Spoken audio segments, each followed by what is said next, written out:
Bonjour, bienvenue dans ce nouvel épisode des ficelles de Léopold.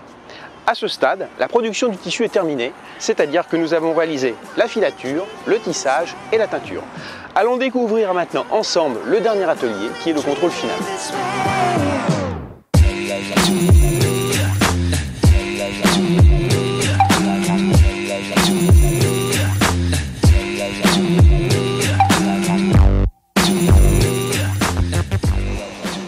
Bonjour Bruno. Bonjour Fabrice.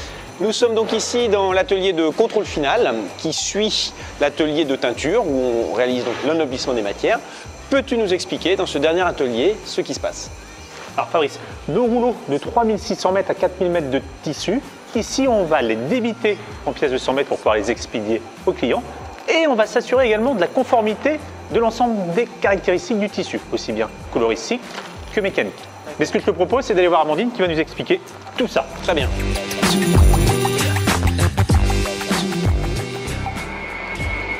Amandine, bonjour. Bonjour Bruno. Amandine, on est ici dans la dernière étape avant l'expédition aux clients. Tout à fait. On vient de quitter les rouleaux en teinture. Qu'est-ce qu'ils vont subir avant de pouvoir être expédiés aux clients? Donc ici nous sommes au contrôle final. Donc comme tu l'as dit, la dernière étape avant la livraison client.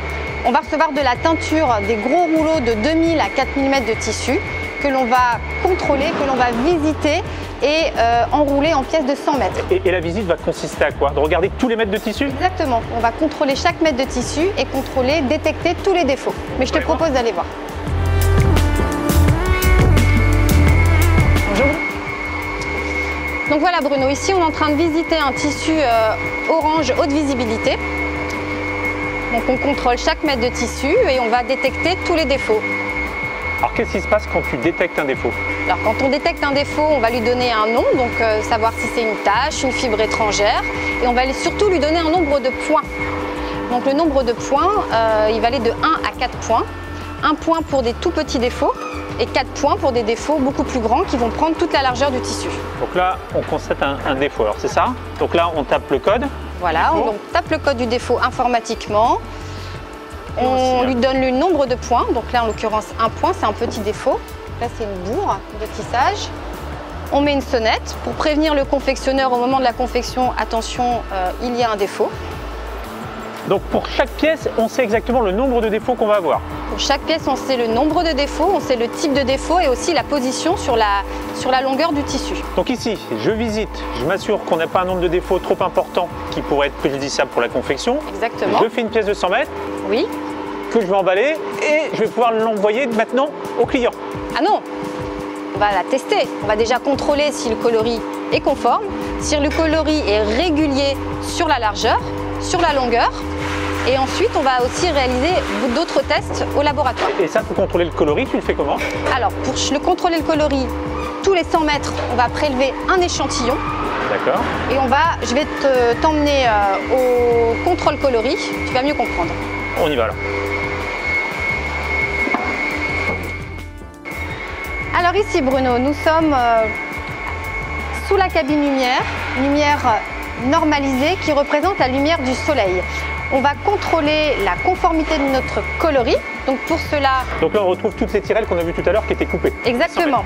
Chaque tirelle représente 100 mètres de tissu. Nous allons contrôler la conformité du coloris par rapport à un master. Donc là on est sur un coloris qui s'appelle bleu azuréen. Donc nous avons le master bleu azuréen. Donc on va contrôler que notre coloris est conforme à notre référence. Ensuite, on va contrôler que le coloris est régulier sur toute la longueur du rouleau, donc sur toutes les pièces de 100 mètres. Pour cela, on va comparer la première pièce de tissu avec la dernière pour vérifier si elle va bien se marier avec la dernière. Donc là, on peut s'assurer, on est assuré d'avoir le même coloris sur une livraison. Donc là, mes tirelles m'ont permis de me contrôler que mon coloris était bon. Oui. Premier mètre à mon dernier mètre pour mes pièces de 100 mètres. Tout à fait. Qui vont être mis en stock. Exactement. Et avant d'être expédié au client, Christophe en teinture nous parlait qu'il y avait plusieurs types de finitions. Est-ce qu'on va faire des contrôles particuliers? Tout à fait. Le contrôle coloris et le contrôle visuel ne vont pas suffire à libérer les lots chez les clients. On va également réaliser tout un tas de contrôles au sein du laboratoire. Donc on va avoir par exemple le contrôle de résistance dynamométrique. Ah, résistance dynamométrique, c'est quoi? C'est qu'on va on va venir en traction, donc dans les deux sens du tissu, hein, donc on a le sens chaîne ou le sens trame. On va venir pincer un échantillon entre deux mâchoires et on va exercer une traction. Et on ira jusqu'à la rupture du tissu. Donc là, on va le faire dans les deux sens du tissu. Donc on va vérifier si cela est bien conforme à notre cahier des charges. Ensuite, nous avons le test à la déchirure amorcée. Là, le test à la déchirure amorcée, on vient simuler. Il faut imaginer que tu as un petit clou qui dépasse et tu viens accrocher ton vêtement.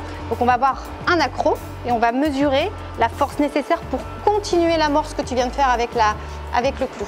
Donc là, ça s'appelle la force de la déchirure amorcée. Alors, je résume. Résistance dynamométrique, je viens tirer. Exactement. Là, il faut que je tire très fort. Ouais. En moyenne, il faut combien de force pour à peu près y arriver? à 140 décanewtons. Donc on peut suspendre un poids de 140 kg avant que ça ne cède. Donc ça, c'est la résistance dynamométrique. Oui. La résistance à déchirure, je fais une petite amorce, c'est ça? C'est ça, Et là, effectivement, eh ben, ça se déchire beaucoup plus facilement. exactement. Y a-t-il d'autres tests qui sont faits? Alors on va réaliser le test de peeling, donc de boulochage.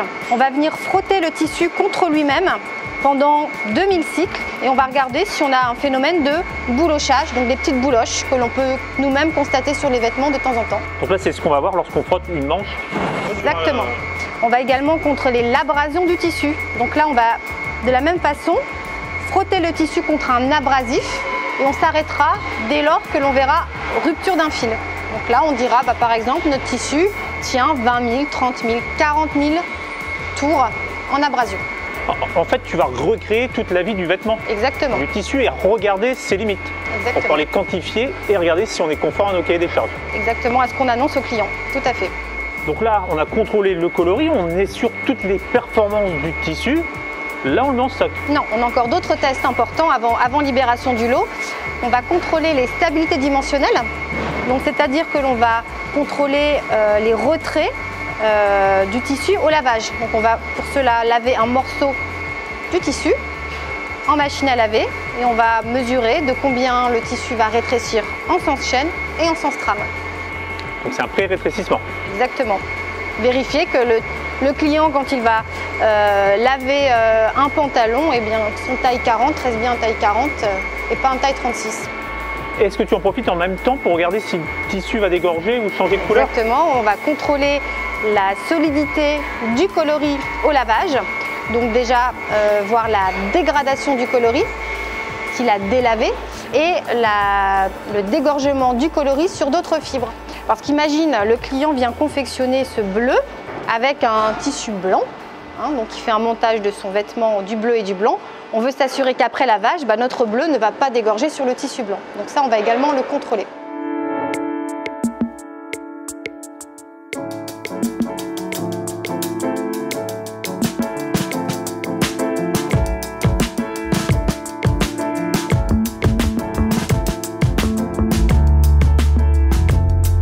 Et j'ose plus te poser la question.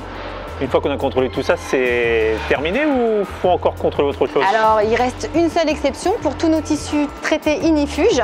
On va s'assurer que le tissu est bien non-feu, respecte bien le caractère inifuge grâce à une cabine feu et un test inifuge.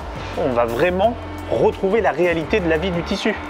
Hein, si c'est un article destiné à l'inifugation, on va regarder s'il résiste à la flamme. C'est ça. Donc ensuite, là, si c'est Là, bon, on le met en stock. C'est bon, Bruno. Donc je peux aller retrouver Fabrice Tu peux, devant le stock. tu peux aller livrer. Fabrice, ça y est, on vient de contrôler l'ensemble des paramètres. Parfait. Tout est conforme. C'est bon d'être expédié. Eh bien, écoute, parfait. Merci Bruno pour ce voyage que tu nous as proposé autour de la fabrication du tissu. Et nous avons mieux compris maintenant comment, partant des fibres de coton et de polyester, nous arrivons jusqu'à une matière finie qui pourra servir à confectionner des vêtements que nous allons porter après.